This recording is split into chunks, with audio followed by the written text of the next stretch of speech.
안녕하세요. 저는 결혼한 지 반년도 안 돼서 파혼하고 나온 30대 여자입니다. 저와 남편은 친척 어른의 소개로 만났습니다. 제 나이가 많은 것도 아니었는데 친척 어른 눈에는 나이 먹은 처녀가 시집도 안 가고 있는 게 걱정이 된다며 당신이 자진하여 지금의 남편과 선자리를 주선해 주셨어요. 사실 이건 표면적인 이유고 제가 불쌍해서 따내는 돈 많은 남자 소개해 주신다고 자리를 만드신 것 같았습니다. 남편은 저보다 4살이 많고 인물도 훤칠한 사람이었어요. 남편은 시어머니와 함께 식당을 운영하는 사람이었습니다. 식당 일에 매달리다 보니 여자를 만날 틈이 없었다면서도 저와 만날 운명이라 그랬나 보다는 말을 번지르르하게 잘하는 사람이었어요. 당시 저희 친정은 아버지가 선보증으로 인해 경제적 상황이 녹록지 못한 상황이었습니다. 아버지는 친구분들을 너무 좋아하셨고 무슨 부탁이건 거절을 하지 못하시는 분이셨어요. 그런 아버지의 성품이 다른 사람들에게는 어땠을지 몰라도 가족들에게는 독약이나 다름없었습니다. 가진 거 없이 퍼주기 바쁘셨으니까요. 한 번은 제가 아주 어렸을 때의 일입니다. 아버지 친구분께서 먹고 살기가 너무 빠듯하다며 옥장판을 담보로 줄 테니 돈을 빌려달라고 했답니다. 결국 그 당시 부모님과 어린 저까지 셋이서 반지하 방 한 칸에서 살았는데 그 방 한 구석에 옥장판이 산처럼 쌓이게 되었습니다. 어린 나이였지만 부모님이 싸우시는 이유가 무엇 때문인지 알아차릴 수 있을 만큼 두 분은 자주 같은 이유로 다투셨습니다. 지금도 그 장면이 생생히 기억이 납니다. 아버지는 어머니가 당신의 결정과 당신의 친구를 믿지 못하는 게 기분이 나쁘다며 화를 내셨지만 결국 어머니의 예상이 맞았습니다. 아버지는 그 옥장판 친구와 다시는 연락이 닿지 않으셨거든요. 이건 그냥 한 가지 예이고요. 이런 비슷한 상황이 매년 반복되어 왔다고 생각하시면 될 것 같아요. 그렇다 보니 제가 결혼하기 직전에는 중소기업에서 격리로 일해 벌어온 제 쥐꼬리만한 수입으로 저를 포함한 세 식구가 먹고 사는 상황이었어요. 그랬기에 남편이 결혼하자고 했을 때 저는 결혼은 못할 것 같다고 했습니다. 모아둔 돈도 없고 부모님도 책임을 져야 했으니까요. 그런데 남편은 자기가 아들처럼 저희 부모님을 모시겠다며 몇 날 며칠을 집 앞에 찾아오고 저한테 공을 들이더라고요. 그런 남편의 모습에 조금씩 저도 마음의 문이 열렸고 그렇게 결혼을 결심하게 되었습니다. 하지만 결혼 준비를 시작하면서 조금씩 문제가 생기기 시작했습니다. 남편에게 얼마나 모아두었냐고 물으니 그건 시어머니께서 관리를 하고 있기 때문에 자기는 잘 모른다고 하더라고요. 식당 일 자체가 시어머니와 남편 둘이서 하다 보니 시어머니가 전반적으로 모든 부분에 있어서 진두지휘를 하고 계셨습니다. 남편은 돈이 필요하면 그때그때 시어머니에게 이야기하고 돈을 타쓰는 상황이었고요. 그동안에 저와 데이트를 하면서 썼던 돈들도 시어머니께 저와 어디에 갈 거라고 대강 말씀드리면 시어머니가 그에 맞게 적당한 예산을 주셨던 거죠. 그 이야기를 들으니 솔직히 남편이 한심해 보였습니다. 초등학생이 무슨 학교 끝나고 떡볶이 사 먹게 1,000원만 주세요 하는 것도 아니고 남편 나이가 당시 30대 중반이었는데 돈을 타쓴다는 게 상식적으로 납득이 되지 않았네요. 이런 이유로 파혼 같은 건 생각하지 않았지만 그래도 확실히 이야기해둬야겠다 싶었습니다.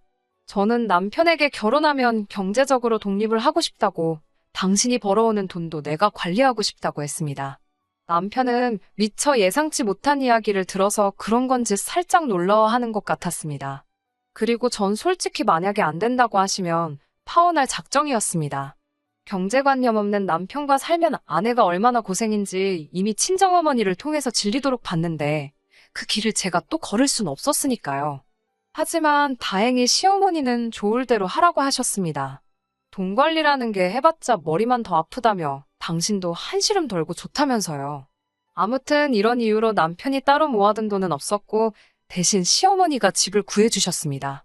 저는 그동안 직장 생활을 하면서 꾸역꾸역 모은 2천만 원과 친정아버지 몰래 어머니가 보태주신 1,000만 원이 있었습니다. 친정 어머니는 더해주지 못해 미안하다 하시면서 눈물을 보이셨는데 가슴이 너무 아팠어요. 사실 그 무렵에는 친정아버지가 알코올 중독 증세까지 보여서 집안 꼴이 더 말이 아니었거든요. 마음 같아서는 친정부모님이 이혼하시고 제가 친정어머니만이라도 어떻게 돌봐드리고 싶었지만 방법이 없었어요. 제 생활이 안정이 되면 그때 어떻게든 방법을 찾아야겠다 생각했지요. 신혼여행에서 돌아오는 날 시댁에 인사를 드리기 위해 들렸습니다. 시어머니는 저에게 앞으로 남편 월급을 너에게 주기로 하지 않았냐며 저에게 봉투 하나를 내미셨습니다. 저는 이때만 해도 가슴이 얼마나 벅차오르던지 뭐라고 말로 표현하기도 어렵네요. 남편도 옆에서 저를 보며 씩 웃어 보이는데 솔직히 저 이때만 해도 정말 결혼 잘한 줄 알았습니다. 집에 돌아와 긴장한 마음으로 봉투를 열었습니다. 그리고 전 정말 충격받았습니다. 시어머니가 주신 돈은 100만 원이었어요. 제가 이렇게 말하면 어떤 분들은 욕을 하실지도 모르겠지만 100만 원이라는 액수는 저에게 충격 그 자체였습니다. 남편은 식당에 하루 종일 있다시피 하거든요.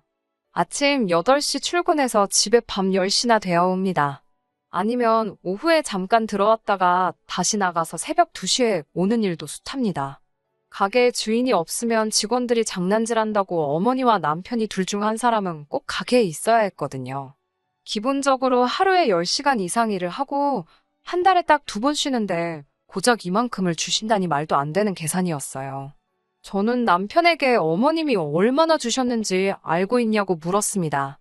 충격적이게도 남편은 자기가 100만 원을 번다는 건 알고 있었어요. 제가 지금 최저시급이 얼마인 줄 아냐고 어떻게 이걸 월급으로 주실 수 있냐고 화를 냈어요. 하지만 남편은 별일 아니라는 듯이 쓰고 부족하면 어머님께 이야기하면 된다는 식이었습니다. 당장이라도 시어머니한테 가서 따져먹고 싶었지만 정작 당사자가 별일 아니라는 듯이 나오고 그렇다고 제가 결혼할 때 뭘 제대로 해온 것도 아니라서 입이 안 떨어지더군요. 결국 가진 거 없이 시집온 제 자신이 서러워서 눈물만 흘렸고 몇 달을 참고 살아야만 했습니다. 남편 말대로 생활이 아예 안 된 것도 아니었고 생활비가 부족하다 싶으면 남편이 시어머니께 돈을 또 받아오고 하더라고요. 하지만 저를 속상하게 한 건 남편의 월급뿐만은 아니었습니다. 결혼 전 시어머니께서 구해주신다고 한 집도 사실은 1가구 2주택을 가지고 계시면 세금이 많이 나오니까 이름만 남편 앞으로 해주신 거였고 당장은 저희가 들어가서 살 상황이 못 되었습니다. 시어머니는 길어봤자 4년이라면서 일단은 저희더러 시어머니 집에 들어와 살려고 하셨습니다. 시어머니와 셋이 살다가 세입자가 나가면 그 집에 저희가 들어갈 수 있게 해주신다면서요. 뭐 하나 처음에 말씀하신 거랑 비슷하게 굴러가는 게 없었기에 저도 솔직히 실망을 많이 했고 화도 많이 났어요. 그러다 하루는 몸이 너무 안 좋아서 반차를 내고 집에서 쉬고 있었습니다. 시어머니와 남편은 식당에 일을 하러 나간 상황이었고요. 그 두 사람은 제가 집에 있는지 몰랐을 거예요. 제가 평소처럼 출근까지 했다가 중간에 집에 들어왔으니까요. 침대 위에 누워서 잠을 청하고 있는데 갑자기 현관문 열리는 소리가 나더라고요. 발소리를 들으니 시어머니였어요. 나가서 인사를 할까 하다가 솔직히 몸도 피곤하고 그래서 그냥 자는 척 눈을 감고 있었습니다. 날이 더워서 베란다 쪽 창문은 살짝 열어둔 상태였고요. 그래서인지 시어머니 말소리가 너무 잘 들리더군요. 시어머니는 누군가와 통화 중이셨습니다. 무슨 이야기인지 들으려고 한 건 아닌데 제 이름이 자꾸 나와서인지 귀에 딱딱 꽂히더라고요. 전에는 저희 남편이 한 달에 쓰는 돈이 100만 원도 안 됐고 불만도 없었는데 저랑 결혼하고 나서는 100만 원도 기본이라면서 아무래도 저희 친정으로 돈을 빼돌리고 있는 것 같답니다.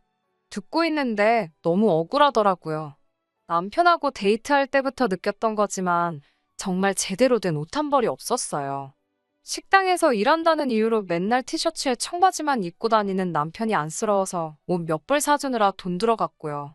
하도 입에서 냄새가 나서 보니까 썩어가는 어금니 치료도 안 하고 있길래 데리고 가서 임플란트 시켰습니다. 어이가 없고 화가 나서 당장이라도 쫓아나가 시어머니한테 뭘 좀 알고 하시는 소리냐고 따져먹고 싶었습니다. 결국 며칠 동안 고민 끝에 남편에게 우리 당분간 떨어져 살자고 했어요.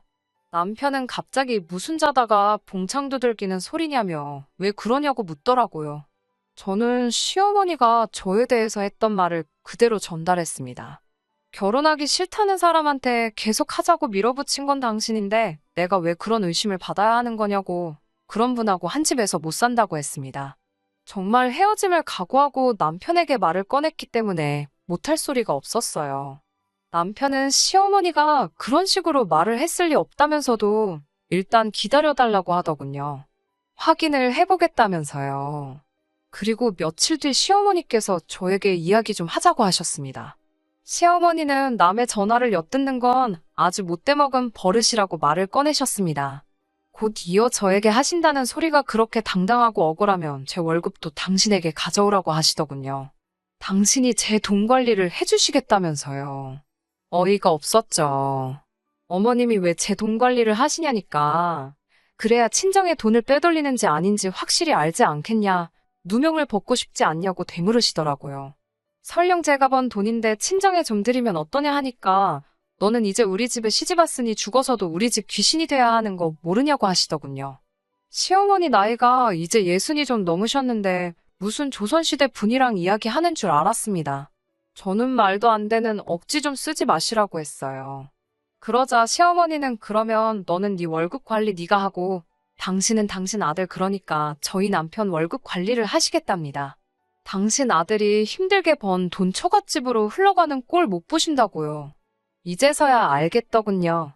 꼴랑 100만 원 되는 남편의 월급이 저에게 오는 게 싫으셨던 모양입니다. 저는 마음대로 하시라고 했습니다. 대신 다시는 제가 벌어온 돈을 제가 어떻게 쓰든 신경 쓰지 마시라고 덧붙였어요. 남편에게 시어머니와 나눴던 대화를 전하니 남편이 깊은 한숨을 내쉬더라고요. 그러더니 한다는 말이 사실 시어머니가 돈에 집착이 엄청나신 분이랍니다. 그래서 처음에 돈 관리를 저에게 맡기실 거라고 했을 때 아들인 자기도 너무 놀랐다고요.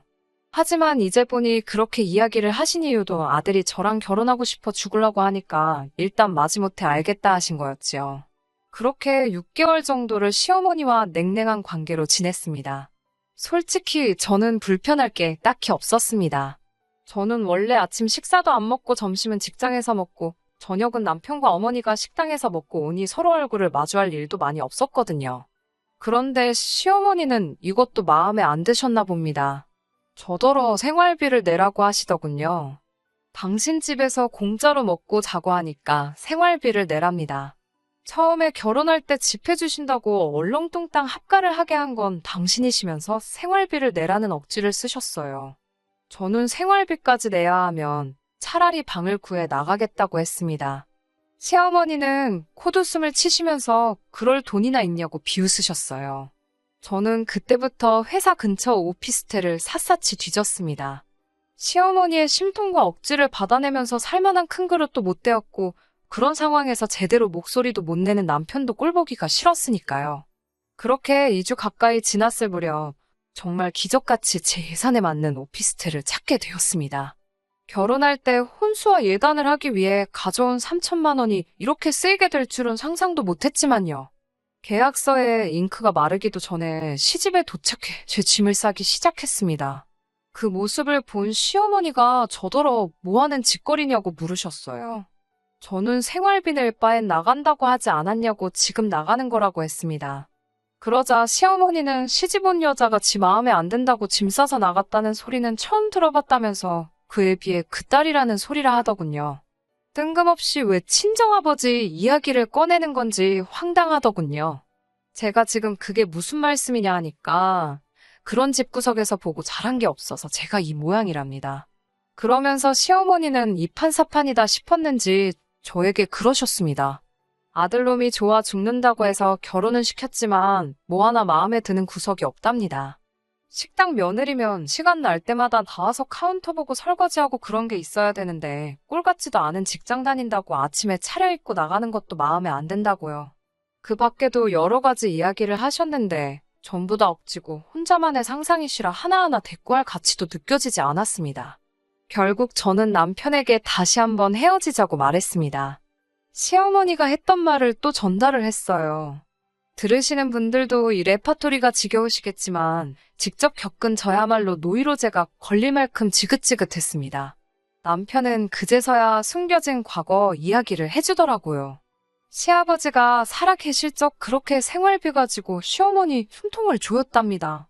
시어머니가 뭐 하나 작은 실수만 해도 생활비에서 뺀다고 그러고 돈도 제때 안 주고 아들인 자기가 봐도 정말 치사하다 싶을 정도로요. 그런데 시아버지가 돌아가시고 나자 시어머니가 아버님의 행동을 그대로 따라하고 계시더랍니다. 당신이 겪어보니 돈을 쥐고 있으면 조종 못할 사람이 없는 것 같다면서요. 남편은 시어머니가 정신적으로 아픈 사람이다 생각하고 그저 시어머니가 원하시는 대로 따라드렸는데 저한테까지 그러실 줄은 차마 상상도 못했다면서 미안하다고 했습니다. 그런 사연을 듣고 나니 시어머니가 좀 불쌍하기도 하고 그런 부모님 밑에서 자란 남편이 안쓰럽기도 하더라고요. 이번 한 번만 더 참고 넘어갈까 그런 생각이 들었을 정도로요. 남편은 저더러 원하면 오피스텔로 가자고 했습니다. 그리고 자기가 시어머니와 잘 말해서 월급도 제대로 받아오겠다고 했어요. 남편이 이렇게까지 이야기를 해주니 제 마음속의 화도 어느 정도 가라앉았고 이번에도 이렇게 넘어가겠구나 싶었습니다. 그렇게 이튿날 남편과 정말 짐을 싸서 계약한 오피스텔로 나갔습니다. 그 사실을 알게 된 시어머니는 노발대발 난리가 나셨습니다. 저희더러 야반도주를 했다면서 이게 다 저 때문이랍니다. 여기까지도 어느 정도 예상을 했던 일이라서 죄송하다. 어쩔 수 없었다 하고 어떻게 잘 넘겨보려고 했습니다. 식당으로 오라고 하시길래 한 번은 겪어야 할 일이다 생각하고 식당으로 향했습니다. 당시 식당에는 시어머니와 남편이 잠깐 쉬기 위해 만들어 놓은 뒷방이 있었는데 그쪽에서 기다리라 하시더군요. 얼마 지나지 않아 점심시간대가 지나 손님들이 대부분 빠졌을 무렵이었어요. 시어머니께서 저더러 다시 홀로 나오라고 하시더군요. 나가니 시어머니가 다짜고짜 저에게 도대체 남편을 어떻게 구워 삶았냐며 저 때문에 당신 착한 아들이 집을 나갔다 하셨습니다. 저도 더는 시어머니의 억지를 들어주고만 있을 수가 없어서 어쩔 수 없이 받아치기 시작했습니다. 그리고 이번만큼은 저도 녹음을 해야겠다 싶더라고요. 매번 증거 없이 남편에게 이야기를 하니 남편은 제 말을 믿어주는 것 같으면서도 설마 하는 눈초리를 보내곤 했었으니까요. 시어머니 눈을 피해 핸드폰 녹음기를 켜고는 돈 몇 푼 가지고 사람을 이렇게 저렇게 마음대로 떡주무르듯 하실 수 있을 줄 알았냐고 물었습니다. 그러자 시어머니가 코수숨을 치더니 네가 뭐가 잘났다고 내가 너한테 아무것도 해오란 소리도 안 하고 며느리로 들였다고 생각하냐 물으셨습니다. 제가 순간 생각지 못한 말씀에 벙쪄있자 시어머니가 그러시더군요. 시장 가면 하자 있는 거 비품 같은 거 싸게 팔지. 너가 딱 그런 거야. 하자 있어도 그럭저럭 쓸만한 것 같아서 가지고 왔는데 이런 식이면 나도 곤란하다고 그러셨습니다. 시어머니가 평소에 말을 막 하긴 하시지만 속으로 저를 그렇게 생각하고 계실 거라곤 꿈에도 상상하지 못했기 때문에 충격이 너무나 컸습니다. 그리고 마침 남편이 가게로 들어오고 있었습니다. 남편이 저와 시어머니를 번갈아 쳐다보더니 무슨 일 있었냐고 묻더라고요. 제가 말을 잇지 못하자 시어머니는 남편에게 거짓말을 하시더군요. 당신이 앞으로 저와 한번 사이좋게 잘 지내보자고 했더니 감동을 받았는지 저런다면서요. 그러면서 저에게 아가, 우리 이제 잘 지내보자. 내 마음 잘 알겠지? 그러시는 거예요. 그때 정말 시어머니가 어떤 사람인지 확실히 알아차렸습니다. 사이코가 따로 없더라고요. 저는 방금 녹음한 파일을 식당 안에서 틀어버렸습니다. 시어머니는 당신 목소리가 흘러나오니 깜짝 놀랬고 남편은 털썩 주저앉더니 원망스러운 눈으로 시어머니를 노려보았습니다. 저는 남편에게 이러니 내가 당신하고 어떻게 같이 살 수 있겠냐고 물었습니다. 남편도 시어머니에게 도대체 왜 그러는 거냐고 울부짖더라고요. 그러자 시어머니는 나이든 엄마가 돈이라도 없으면 뭐로 자식을 옆에 끼고 살 수 있겠냐며 이게 다 남편을 사랑해서 그런 거라고 하시더군요. 그 모습을 보고 있자니 저는 더욱 더 이들 사이에 끼어있고 싶지 않았습니다. 결국 얼마 지나지 않아 저는 변호사를 선임했습니다. 남편은 저에게 미안하다고 몇 번이고 사과는 했지만 그래도 자기 어머니는 정신적으로 많이 아픈 사람이니 이번 한 번만 더 이해해주면 안 되냐고 빌었고 그마저도 저에게는 너무나 스트레스였기에 결국 이혼을 결심할 수밖에 없었습니다. 이혼 사유는 시어머니의 폭언이 주였고 다행히 이혼 소송에 있어서 녹음 파일이 중요한 역할을 해주었습니다. 저는 결혼 생활 1년 만에 위자료 2천만 원을 받고 그 집에서 나오게 되었어요. 제가 이혼하는 모습을 보고서야 친정 아버지도 당신이 무능하여 딸이 이렇게까지 고생을 하는가 싶으셨다며 이번 일을 기회로 정신 차리시겠다 약속해 주셨습니다. 이혼한 지 석 달이 지난 지금 남편에게선 가끔씩 연락이 옵니다. 저랑 이혼하고 나서야 시어머니도 정신을 차리셨는지 월급도 올려주셨고 오피스텔 생활도 허락을 해주셨다면서 다시 시작할 수 없겠냐고 묻더군요. 이혼하기 전에 정말 약속하셨던 것들만 지켜주셨어도 저는 정말 좋은 며느리가 되어드렸을 텐데 씁쓸하더라고요. 그래도 이미 지나간 일이니 후회해봐야 소용없지요. 다행히 친정아버지는 드시는 술도 많이 줄었고 친정어머니도 그런 아버지의 변화에 기뻐하시는 눈치입니다. 우리 모두 이제 앞만 보고 나아가려고 합니다. 그럼 또 언젠가 좋은 날이 오겠지요? 끝까지 들어주셔서 감사합니다. 오늘의 사연은 여기까지입니다. 구독과 좋아요, 알람 설정 부탁드리고 더 좋은 사연으로 다시 찾아뵙겠습니다. 감사합니다.